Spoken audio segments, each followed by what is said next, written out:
অনেকে প্রায়শই বলতে শোনা যায় যে বিয়ে করে নিলে বা একটা বাচ্চা করে নিলে সমস্যার সমাধান হয়ে যাবে, বাট আলটিমেটলি বিয়ে বা বাচ্চা এই দুটোই কি কোনো সলিউশন হতে পারে? ধরুন আমি যদি একটু পেছনের দিকে যাই, যে ছেলে এবং মেয়েটির বিয়ের কথা হয়তো হচ্ছে, তাদের যদি একটু ছোটবেলার দিকে আমরা তাকিয়ে দেখতে চাই, তাহলে হয়তো সেখানে অনেকেরই এরকম ফেজেস হয়তো থাকবে। কারোর হয়তো বাবা বা মা ভীষণভাবে অ্যাবিউসিভ, ফিজিক্যালি বা ভার্বালি ভীষণভাবে অ্যাবিউসিভ। তারা হয়তো ছোটোবেলায় দেখেছে যে বাবার সাথে মায়ের কীরকমভাবে অশান্তি হচ্ছে, তারা হয়তো সেগুলোর ভীষণভাবে তারা প্রত্যক্ষদর্শী হয়েছে। তাদের মধ্যে একটা ভয় তৈরি হয়েছে, রাগ তৈরি হয়েছে। জেনারেলি ভয় থেকেই কিন্তু রাগের সৃষ্টি হয়, এবং ভয় আর রাগ যখন একসাথে কম্বাইন হয় এবং আস্তে আস্তে যখন সোসাইটাল নর্ম আপনার ওপর চাপে, সেখান থেকে কিন্তু একটা না চাইতেও একটা জোর জবরদস্তি ভালোবাসারও সৃষ্টি হয়।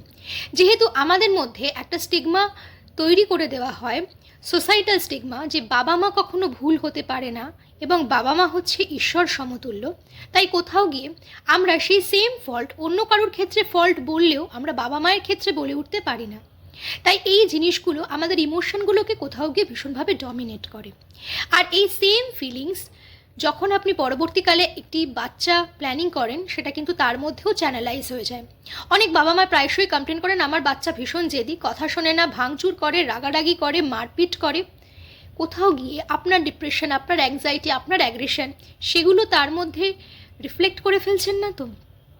হয়তো আপনার কিছু ব্যবহার বা আপনার কোনো রকম কোনো আগেকার সময়কার কোনো রকম কোনো অ্যাংজাইটি, সেটা হয়তো মনের মধ্যে চেপেছিল, সেটা কোথাও গিয়ে হয়তো তার জেনেটিক্যালি সেই বিষয়টা এসে গিয়েছে।